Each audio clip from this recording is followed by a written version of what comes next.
Hello, my name's Friedrich, but you can call me Fred, and I'm sorry. First of all, I'd like to apologise for deciding to film while I have a cold.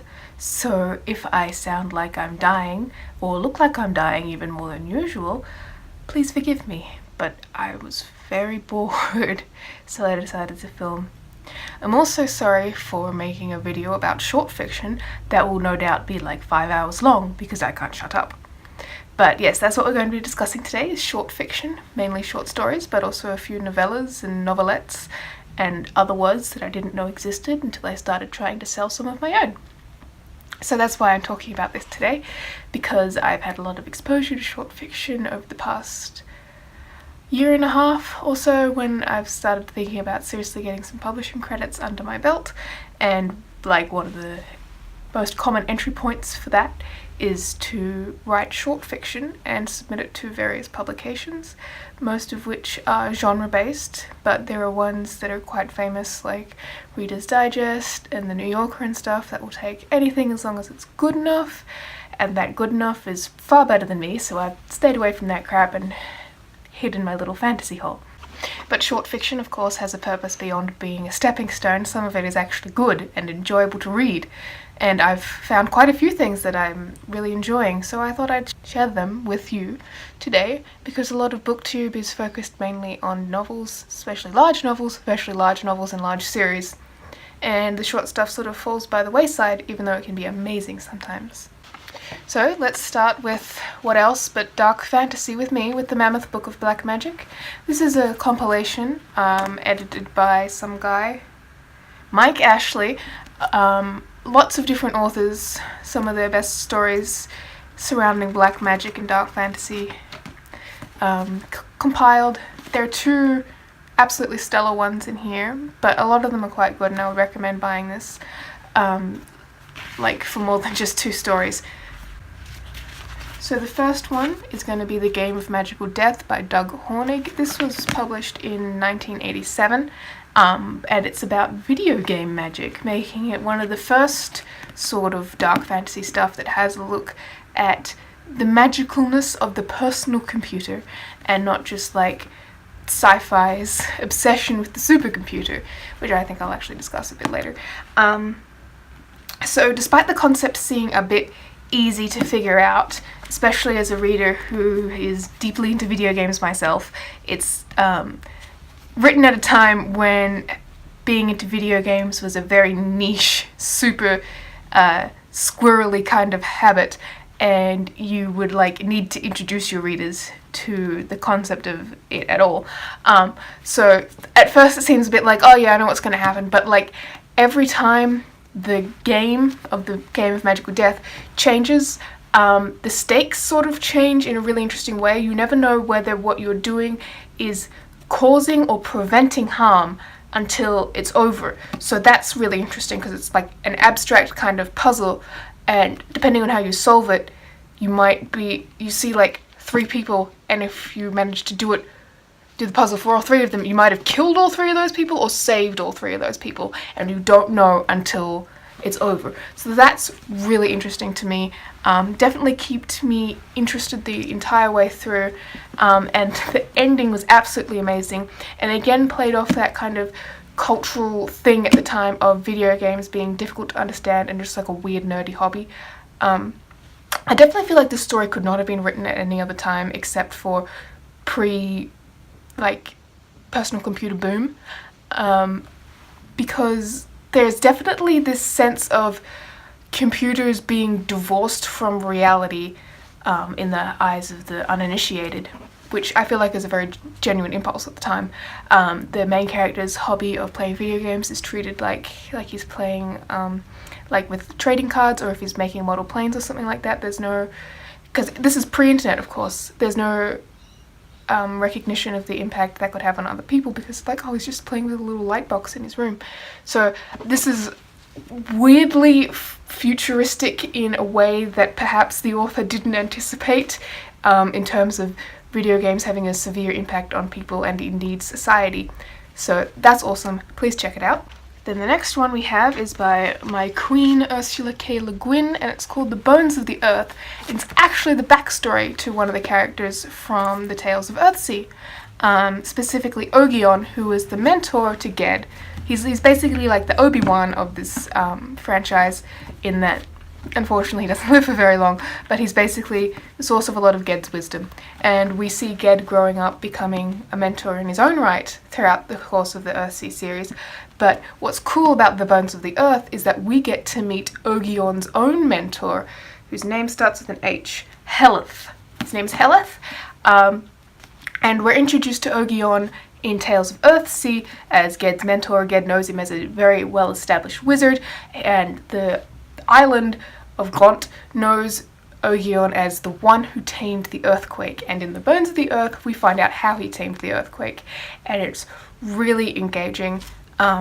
It really beautifully adds to a lot of the themes of Earthsea about the cyclical nature of life. We get to see Ogion as a student before he becomes a master, so we can then learn about Ged as a student before he becomes a master. It's really cool seeing like several generations of learning in one series, because like I feel like a lot of series are sort of boxed in, like you have the protagonist generation and their mentor generation, and there's like less of a sense of how the mentors became mentors, who they were in their own right when they were younger, who made them the people that they are today, like who were the men their grandfathers looked up to, which is, I mean, obviously you don't get that far into detail with a short story, but you get a definite sense that this is an evolving world full of people whose lives grow. What's interesting about this story, though, is that the magic involved seems very much like green magic to me, and even like maybe white magic. Nothing at all like black magic, certainly nothing like the game of magical death, which sounds terrifying. Meanwhile, this one's a lot about the nature of humanity as being a part of Earth, and trying to see humans as distinct from the ecosystem in any kind of special way is dumb. So I don't understand why it's in a book that's like a compilation of black magic stories, but it's amazing, so you should read it anyway. Another one of these compilation type books where it's an editor putting together a bunch of stories by different authors is Rogues, which is compiled by Gardner Dozois, who recently passed away, rest in peace sir, and George R.R. Martin, which everybody has ever heard of. Dozois and Martin were actually like really close friends, and they worked together on several of these compilations, another of which is Warriors, which I've only just started reading. I'm only up to like page 100 or something, and I've only read like three short stories now. Some of them are okay. I haven't read anything like completely life-changing yet, and I feel like the same way with Rogues. Both of these compilations are based around a character archetype, obviously, the rogue and the warrior.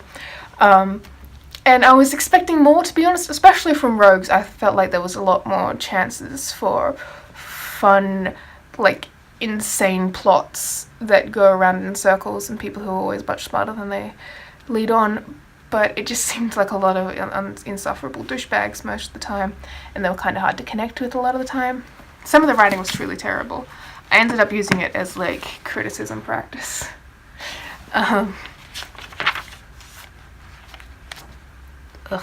So I wouldn't really recommend this one. I bring it up to make a point in that sometimes with compilations you can get a lot of hidden gems, but from an editor who really knows what they're doing. Sometimes you get two editors who super know what they're doing and still don't bring you anything spectacular. I don't know, check out my Goodreads in a few like weeks time, I guess, to see how I felt about Warriors and if you should pick that one up. But give Rogues a miss, and I would recommend, if you're first getting into short fiction, you buy a compilation from one specific author, or mainly one specific author in terms of the book form, since a lot of authors started out writing short fiction. You can get like they have like a big corpus of work already, and they might sell it as like an omnibus. And a lot of writers, like I don't know, Garth Nix and D.M. Cornish, both wrote short stories about the worlds that their main novel series was written in, and then published that as like a compilation. And it's sort of like world building, sort of like touching on some minor characters, and it's just sort of like giving a more in-depth look at the world. So check that out if a series you really like has one of those. I know Garth Nix's old Kingdom one is called Beyond the Wall.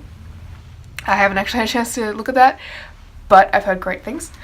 One author compilation I extremely highly recommend is Isaac Asimov, and I know everybody's heard of Asimov, but Foundation series, honestly, isn't that far up my alley. It's a bit hard for me to get into because of the sheer scope of it all. I think Asimov's writing works much better in short form, and two of my all-time favorite short stories have come from him. They're both quite short, and I've read them both in a single compilation of his, and I know they're quite popular, so like there's probably multiple Asimov compilations where you can find them both together, and that is Nightfall, and that is The Final Question.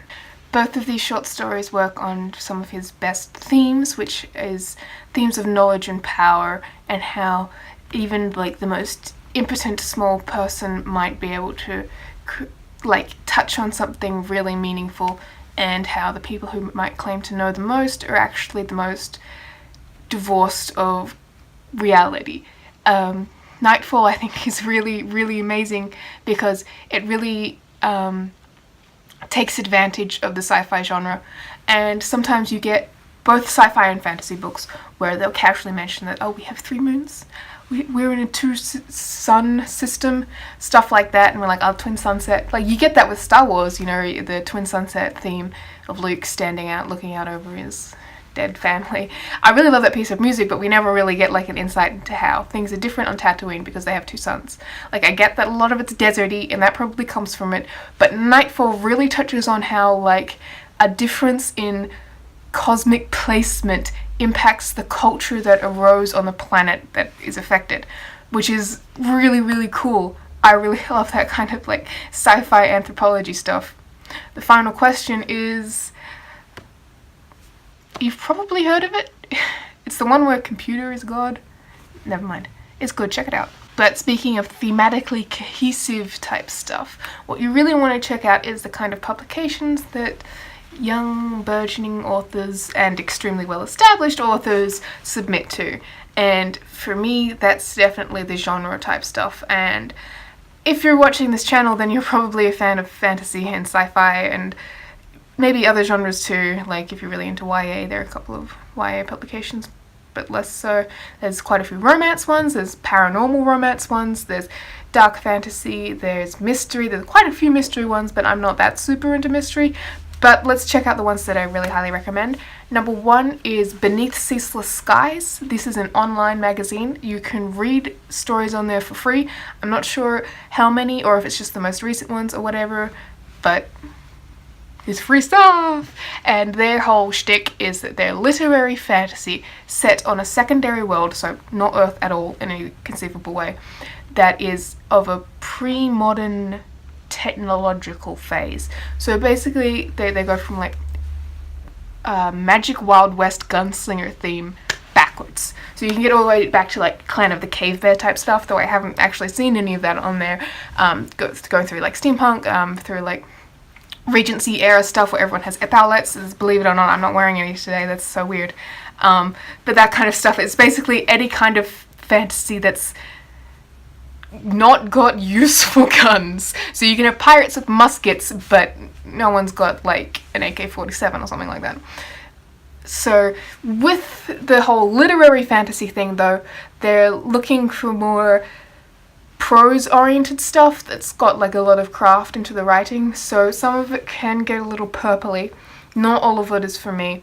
And I can't really read more than one of these stories at a time, because even the good ones are like rich and dense, and I don't mean that in that like they're hard to read, but more like they're extremely satisfying. So like once you're done with them, you're like, whoa, I feel like I read a whole novel. So if you're interested in that sort of stuff where the narration is well crafted and meaningful, it's like the antithesis of Robin Hobb. One of the things I always like about Robin Hobb stuff is that her writing is so easy to read that you sort of forget you're reading, but at the same time it's like really evocative.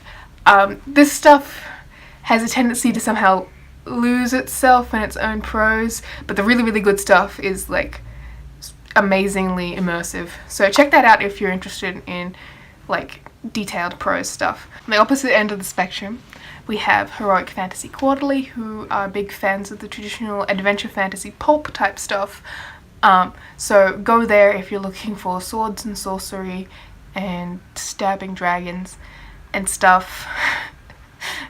They do tend to have a much more like a cohesive narrative structure where you know what the beginning is and what the end is, and it's easier to read for like light fun reading, especially if you're a fan of like Conan the Barbarian type stuff. And then if you want stuff that's sort of lighter and just kind of more uplifting, some of them are funny, a lot of them are funny, but they don't necessarily have to be funny, and it's not like they're not meaningful, but they're more cheerful. It's less doom and gloom or dark fantasy or stuff like that. I check out Andromeda Spaceways. They do both fantasy and sci-fi despite the Spaceways part of their name, and it's more, oh yay, this is cool and interesting, and I'm having a fun time exploring this world, and these characters are like really engaging, and if one of them dies it'll be sad, but it's not going to be they're all dead and covered in blood kind of stuff. And if you're interested in super weird, crazy, slipstream, dreamscape kind of fantasy stuff where it's like what actually being on mushrooms is like instead of what people portray being on mushrooms is like, then you go to Strange Horizons, which has a lot of cool stuff that some of it is just straight up impossible to read, and others, when you read it, it's like, oh, okay, so this just changed my life. So it's kind of a grab bag there, but if you're interested in some of the weird, surreal type stuff, definitely check that out. But if you're like, I don't have much time, I want the creme de la creme, I want stuff that I know is really, really good, then check out almost any genre awards page. Obviously I'm more focused on the fantasy awards, so stuff like the Nebulas and the Hugos, but I know there are like mystery awards, there are definitely romance awards, there's awards for like specifically hard sci-fi stuff. All of them will have a short fiction section, some of them even have like short story, novelette, novella, like serialized novel type stuff all broken up, and check out like all of their nominees and the winners, especially for the awards where the winners are chosen by like members of an association, like the Sci-Fi Writers of America type stuff. It's usually like popular consensus, so it's stuff that is enjoyable and not just like, oh, it's like a Newbery Award thing where everybody wins every time you kill a dog kind of stuff. It's more like, oh, this stuff is actually good and we all really like it, please check it out. So yes, go to award pages, find what's won awards, check them out.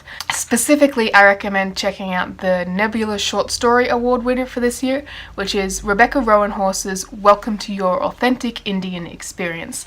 It is an absolutely fantastic use of sci-fi to examine real-world, current-day issues, specifically the commodification of Indigenous cultures and experiences, and the use of real people as kind of tourist attractions. It's really, really well written. It is in second person, that throws some people off, but I don't really mind it, I guess. For some people it's like a deal breaker is second person type stuff, and I used to be bothered by it, but I just keep reading so much shit that like eventually that's like the least of my worries. And it's really engaging, and I want to say forceful. Forceful sounds like it's hitting you over the head with like its meaning. It's less like that, it's just like really impactful, like you really feel what's going on, you really connect with the characters, and there's always just this constant sense of something being off and really curious as to what it is, and things start to get more and more confusing, and when you finally figure out what's going on, which you don't get until like the last line, it's like, oh, ow. Yeah, so it like looks at like so much different stuff about being a Native American person, written obviously by someone who is Native American. I'm afraid I don't know what nationality she is though.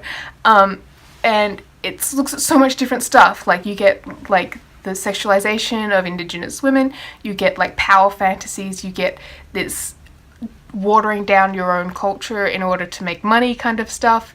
It's really, really cool. And I'm not even American, so a lot of this stuff I wasn't quite familiar with, but like you become like intimately familiar with it through the course of this one story. It's really, really fantastic. It definitely deserved to win, and you should check it out.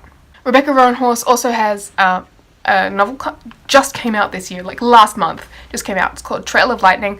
I haven't had a chance to check it out yet, but if it's anything close to the same quality as this, which it obviously is because she wrote it, please check that out too. Speaking of up-and-coming authors that you definitely have to check out, please look at the novellas of KG Del Mar.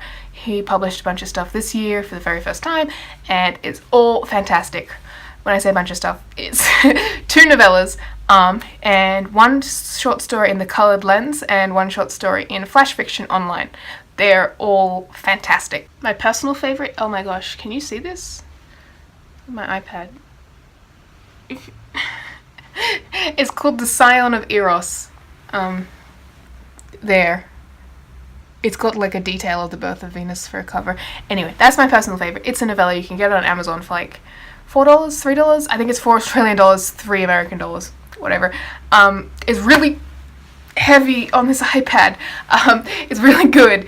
So the main character's name is Ceres, and they are the child of Eros, the god of sex, but not made through the fun way, made in a cave out of clay, like Prometheus, I think, is the guy who was made of clay.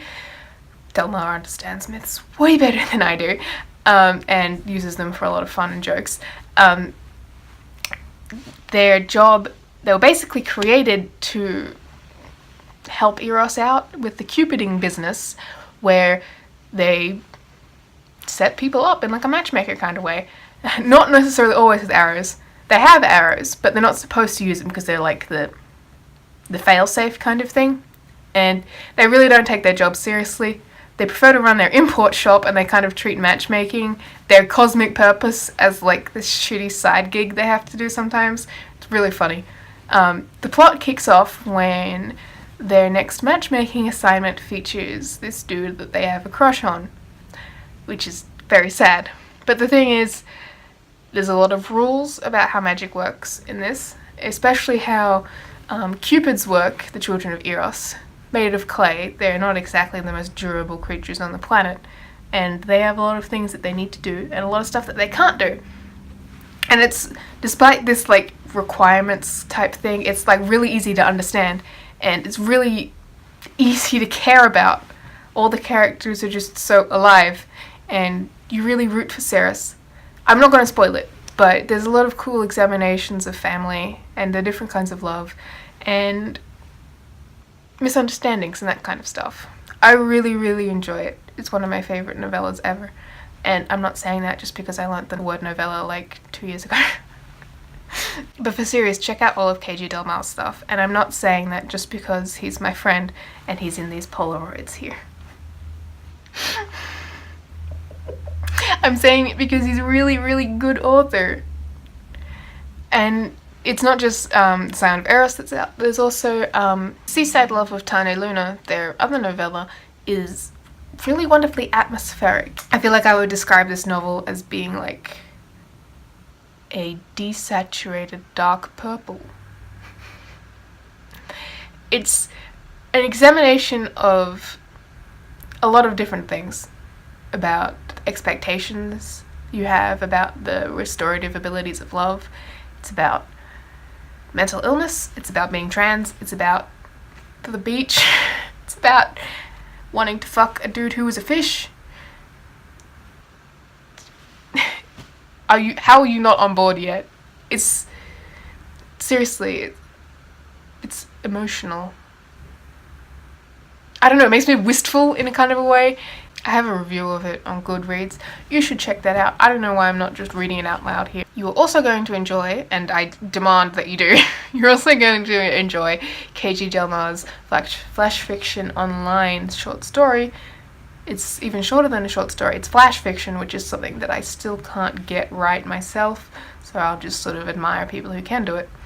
It's a flash fiction story, and it's called The Waning Harvest Moon, and it's about a non-specific apocalypse told from the story of like someone's nonna who wants to make everyone feel okay. She has no idea how they're going to die. She knows that they probably will. She has absolutely no concept of any way to stop it. She just wants them to not be scared.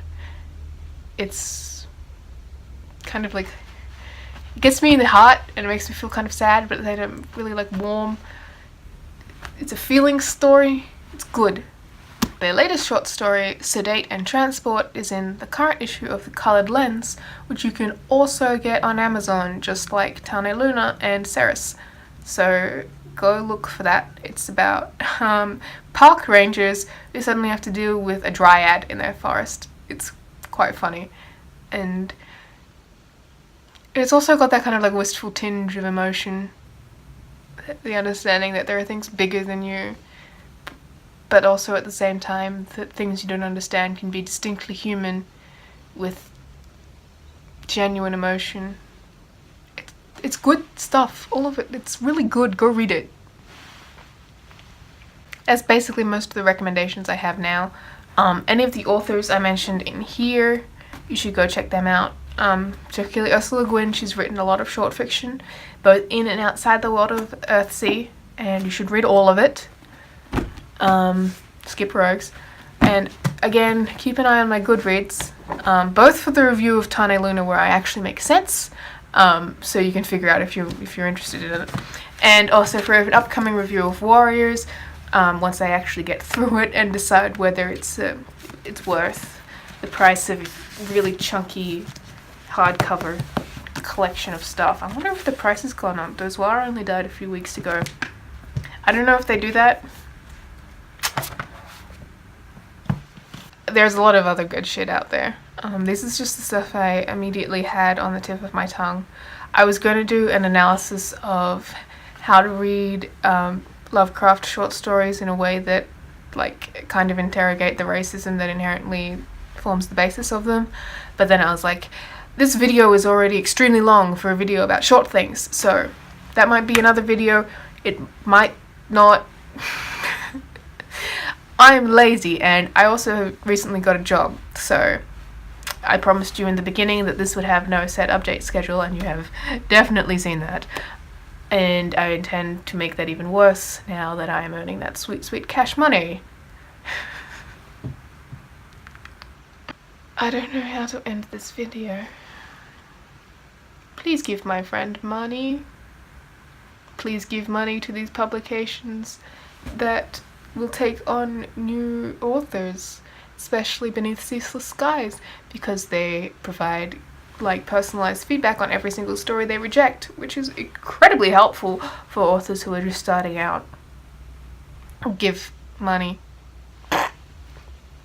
Give money to Andromeda Spaceways because they're Australian. Give money to Aurealis because they're also Australian, and I think their stuff's like a little better than Andromeda, but it's at the same time it's like such a grab bag that it's, when you go into reading an edition, you don't really know what you can find. I read like this review of one edition where there was like a woman who had sex with a hippopotamus or something, and it's like, that was just in there with a bunch of stuff that was actually really good, and it's like, ooh, but give them money anyway because they're Australian and I'm Australian, in case you couldn't tell from everything about how I speak. And the economy. I said I don't know how to end this video, but I'm still talking. That's it. Goodbye.